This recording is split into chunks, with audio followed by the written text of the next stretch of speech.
Right up here. So did you take an Uber over? Of course. Let's get down to it, Travis. What's that? What's going on in New York? We're doing really good work with our black car business in New York. We also have, actually last week, we rolled out Taxi, what we call Taxi, our taxi product. For the first time for the last 30 years in New York, if you wanted to get a taxi, the only way you could do it was to go to the street and put out your arm and hail it. They haven't allowed you to request taxis. And new technology obviously can find ways to do things within an existing rule set. And so the first time in 30 years in New York, you can request a taxi without going to the street. Yeah, but are you legal? But is that legal? We are legal. We are legal. According to you or according to the Taxi and Limo Commission? According to the law. Okay. But that does not mean that the incumbent industry, nor the people that protect them, usually regulators, that does not mean that they like you. So right now you're operating for free, right? That's correct. Uber Taxi's operating for free under $25. That's correct. What happens if it charges over $25? If you do a trip that's over $25, the rest will be charged to your credit card. Okay, but you technically can't accept credit card payments. Says who? Says the TLC. That's right. That's correct. Okay. So what we did was in every city that we go to, eventually the regulators will find or try to find or make something up to keep us from rolling out or to keep us from continuing our business. Like in Boston, they said that having GPS in a car, they don't have standards for it. So because they don't have standards for it, we must cease and desist operations. The way it's supposed to work is that the Division of Standards in Boston or in Massachusetts is supposed to create a standard and then enforce it. If they don't have a standard for something, that doesn't make it illegal. But the regulatory body there was getting pressure from the incumbents, and they tried to shut us down. We said, there's no standard, you don't have anything to enforce, and in 27 hours after we made that statement, the governor of Massachusetts rescinded the cease and desist. And so in New York, just because they say you're not supposed to do credit card processing does not mean you're not supposed to. It means they don't want us to exist. So what happens when Uber stops? What happens when Uber stops being free next week? Just brute force? Well, look, I think in the coming days, we will find out what we're going to do next. The reason we rolled out with this free product at the beginning is because the day before we launched Taxi is when the TLC decided to tell us that we shouldn't. And we said, look, we're open to having a conversation with you, so we'll roll this thing out for free, and we'll talk about the credit card processing issue. But again, our position, I think we feel strongly about it, is that credit card processing is legal. So how do you maintain this scaling process where every time you're in a new city, you run up against another regulatory issue? I mean, in DC they put in an Uber clause where you guys had to charge. Well, they attempted to, right? So in DC, they tried to set a floor on our pricing. They tried to say that we could not charge less than 5 times a cab, at least our minimum fare couldn't be. And that's basically saying we will only allow this quality service to be going to rich people. That people of average income aren't allowed to have this quality service. We will not allow a quality service to have the lowest price possible. That's what the regulators were trying to say. And so we put out an email to our riders in DC, and basically they submitted this thing called the Uber Amendment. And the rationale in the Uber Amendment, this is in DC, was we do not want to let Uber or companies like it compete with taxis. If a private company CEO said something like that, the Justice Department would put him in jail for anti-competitive behavior. But when industries work through local regulatory bodies to enact anti-competitive measures, then it no longer fits under sort of antitrust or things like that. Okay, but the point of these bodies is to make these rules. Real quick, though. Let me just finish on the DC. Go for it. So we rolled it out, or sorry, we told our users what was happening. They submitted an amendment called the Uber Amendment at 4 p.m. on a Monday to come up for a vote at 11 a.m. on a Tuesday. In basically around 18 hours, 50,000 emails were sent by our riders. These were not robo-emails. These were original emails sent to city council people. 37,000 tweets were sent, 105 million social media impressions, and around noon the next day, they pulled the amendment. And so when you are making the world a better place, when people can get around their cities more efficiently and they choose to move, everybody's got to commute, right? And they choose to move and do something different because it's more efficient for them, and the drivers can make a better living. I like to say we give riders high fives. Sorry, we give riders high fives, we give drivers hugs. When we're giving lots of hugs and the drivers are building a business and living their American dream, why are you taking this away from that city? Is your metaphor for the Uber story like a David versus Goliath? Like, what do you think compels these 50,000 people to send these emails? Because we put so much love into our product, we put so much love into the service that we deliver, and it delivers so much value that if a politician or a regulator tries to take it away because of incumbent industry pressure and lobbyists, they get enraged. And this is not a blue issue or a red state issue or anything like that. This is about people having a good quality of life and high quality services in the cities, in cities around the country and around the world. But, okay, so do you think there's a better strategy than just we don't pay attention to your rules? Are Well, you not scared at all? Hold on. No, I do pay attention to the rules. Did you submit a request for a proposal to New York? So for those of you that don't know, New York is asking companies like Uber. I feel like I want to pace up here. I feel like, I don't know, sometimes I have to do that. Go ahead. If I get up and pace, you just got to be cool with it. Go, pace. Okay, I will at some point. Right now. Feel free to do whatever you want. It may happen. Go ahead. Oh, God. So are you submitting an RFP to New York's program? I think you're, what was wait. My question is there a better strategy than brute force? Yeah. Is there a better strategy than, well, fuck y'all, we're innovative, you're not? Well, no, that's not what it is, right? You go in, you look at the rules, and then you roll out your business. If you put yourself in a position of having to ask for permission, even when the rules say you can move forward, they will never, ever let you make the city a better place. Because the regulators are there. I have like 3 principles. Like, I've been trying to understand regulators because what the WTF? They have partnerships. They have existing partnerships. It's about money. What do you think? Hold on a second. Okay. I have 3 principles that I've sort of honed it into. One is cronyism. They ultimately get a Stockholm syndrome with the folks that they regulate. They eventually feel like they're supposed to protect the people that they regulate. I had one regulator recently tell me that they view themselves as customer support for the folks that they regulate. Number 2 is control. If they don't have rules for something, they feel that it's illegal, even if it's not. You have to have rules that you can enforce. You can't just say, we don't have rules, and therefore you're illegal and you must cease. And number 3 is communication. They are incredibly sensitive to what's in the public view, what the optics are. They're more sensitive to the optics than the reality. But what social media has allowed us to do is give consumers and give citizens of cities a voice to make their city a better place, a voice to stop cronyism, and a voice to let the right thing happen and for innovation to roll out in the cities that we're in. Have you ever thought about forming a coalition with people who are in the similar space, like Lyft or Sidecar or Halo, to just challenge these cities on their outdated practices? That's an interesting question. Right? If like, let's say in London, I'd partner up with Halo for some London regulatory thing.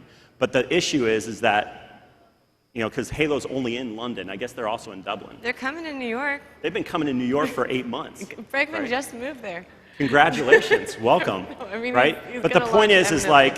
like, the point is you have to take it as on a city-by-city basis. There can be alliances in different cities to help innovation move out. I mean, I've spent time with Chesky at Airbnb. I mean, he has regulatory issues as well in different cities, and we've talked about, hey, are there ways we can partner, et cetera. It's important for technology companies, innovative companies, to sort of band together to have a voice, but also it's giving citizens and consumers the voice as well. So you won in SF, you won in DC, you won in Boston. Is there any place you're not winning? New York? I mean, what's the value proposition of Uber in general in a city where you can just stick your hand out and get a cab?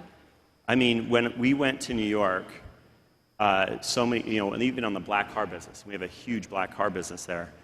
Everybody said, why are you coming to New York? Like, cabs, they're ubiquitous and they're cheap. They're everywhere. Why are you here? And I said, this girl that was telling me this, I looked under the chair and she had a Louis Vuitton bag. And I said, that's a Louis Vuitton bag. That's interesting. I said, why don't you have a paper bag? They're ubiquitous and they're cheap. And then she said, that's really clever, Travis. Ha ha ha. You're funny, and I Travis. said, wait a second, I know where you live. There's a deli. There's a deli right at the bottom where you live at your apartment complex. I said, why do you go to restaurants?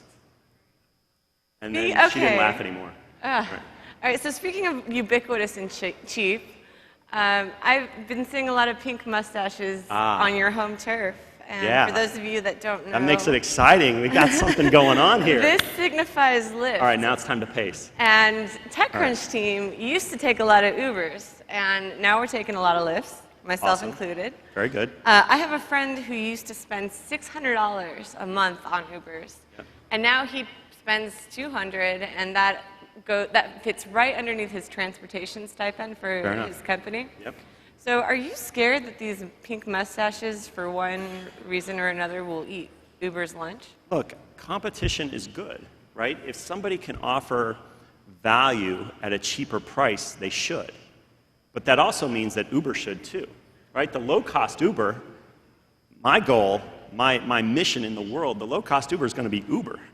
And that we have this thing called UberX. And it may not be getting all the buzz, but I'll tell you the numbers are probably at or above what Lyft is doing. Okay, you always talk like OMG double rainbow, like OMG double rainbow numbers, or what did you say? We have a shit ton of users. No. Somebody asked me how many rides are we doing in San Francisco or something like that, and I think my answer was a metric shit ton. And then I said, well, how many do you plan on? It was me, and I was like, how many do you plan on doing? Like two metric shit tons. I don't know. Do you have any numbers that aren't made How about up? this? We're doing hundreds of thousands. We have drivers, drivers and limo companies, essentially sedan companies, connected to our system. And we're doing hundreds of thousands of hours a week. We are paying... In what city? Just in one just city? overall. Okay. We are paying drivers, or limo companies and their drivers, millions of dollars a week, right? Like, we are growing 26% month over month, and that means in the last 12 months we are 16 times bigger than we were 12 months ago. And right now, the numbers are accelerating. Are you Is that good enough for you? No, it's not. It's never good enough. How well is UberX and Uber Taxi doing in comparison to the black car service? I mean, they're smaller, so they're growing faster. Are you scared of transitioning over from like a low volume, high margin Uber fancy thing to a low margin, high volume, more plebeian option? The point, right? Uber's motto from the beginning is everyone's private driver. And anybody who thought we weren't going to be doing all levels, like having choice at different levels of quality, bringing Uberness to every level, anybody who thought that was naive. That's been part of the mission since day one. So UberX is basically about the price of a taxi, maybe a little bit more, but it's in that neck of the woods. We got tons of cars out there. We have our partners are buying tons of cars. We may even start doing like you know, sidecar lift style, like recruiting of drivers. Like, you just make it work. And there's nothing wrong with providing value to a customer at a lower price, because if you do that, you're going to win. Do you have an M&A strategy? Lots of folks come to me with acqui-hire situations. And they're like, yeah, it didn't quite work out. I'm going to piss some people off right now. Yeah, it didn't quite work out, and you know, we'd love to be part of the Uber team. I'm like, we are hiring. And they're like, well, we kind of need our company to be bought for $20 million. I'm like, there's 4 of you. That means $5 million a pop. Why don't I just put up a job post for $1 million a year and see what comes? What company is this? There's a lot of them. Names, specifics? None. None? Not going to tell you. Are they in your space? No comment. No comment. So you're not acqui-hiring. Are you just going to attack and destroy your competitors? Well, no, I mean, competition is fun. Like, anybody here a sports fan? Right? Anybody, like, go to baseball games or basketball games or football games? Like, that shit is fun. Let's go. Like, if there wasn't competition, like, what is the frickin' purpose? Let's have some fun. Then let's make the world a better place at the same time. But I'm bringing it. I'm not sleeping. If the other guy's sleeping, I'm going to kick his ass. Okay, all right, you're aggressive. So last time you raised money, it was about 12 months ago. Yes, that. You raised 32. 11 months ago, 11 and it ended up being months 37 million total. Oh wow, that's it. News, TechCrunch. 37 million, not 32. Who else went in? A bunch of awesome people. Tell me. So you had Bezos, you had Menlo. The major guys were Bezos, Menlo Ventures, Shervin Pishavar. He's the guy who shaves an icon of Uber into the back of his skull. And Goldman Sachs. Goldman Sachs. Anyone else? There's like a ton of other people. Who was that extra 7 million? It's like a who's who. Who's who? It's the who of the who. Who is who? That's not happening right now. I'll tell you. I'll ask you backstage. All right. But that's news, guys.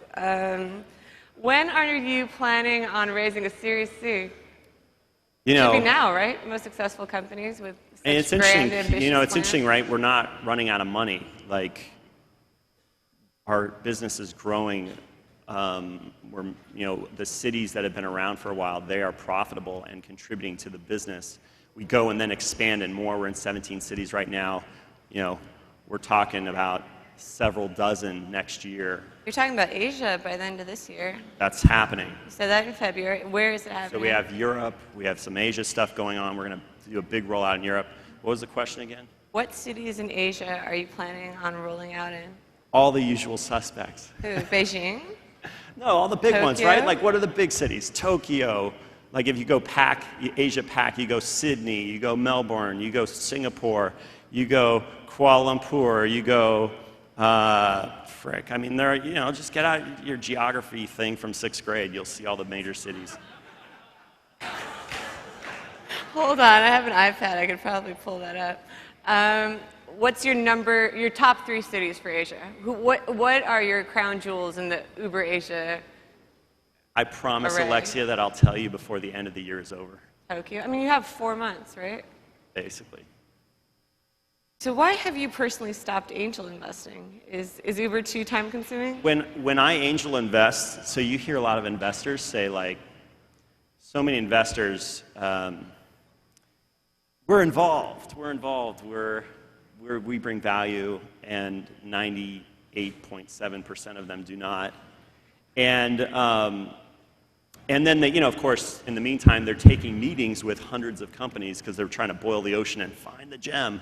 And I did it differently. I did very few meetings, sort of curated from people that I really trusted. Very, very few meetings with new companies, but very likely that when I met with that company that I would invest. And then I just became their CXO, right? Like, I was either helping them get their first enterprise sale, or being their CTO for a couple months, or helping them do a fundraise, or you name it. It's because at the core of me, I'm an entrepreneur, that I need to be in the game. And that's why I got back in the game. And so when I'm in the game, I don't have 100 ideas a minute for other things. I am focused, and I don't have any interest in going to a roulette wheel and placing bets and not being involved. That's not interesting to me. One last question. As an entrepreneur who's also been an investor, what advice do you have for the other entrepreneurs that are facing the sort of challenges that you're facing right now with Uber? Oh, the challenges I'm facing? The regulatory challenges, the challenges of outdated models of doing I understand. You got to be a fighter, right? You have to stand for something. You have to grit your teeth, and you have to kind of be a warrior. And if you're not, you should go do something that's a little less disruptive. Thank you. Thank you.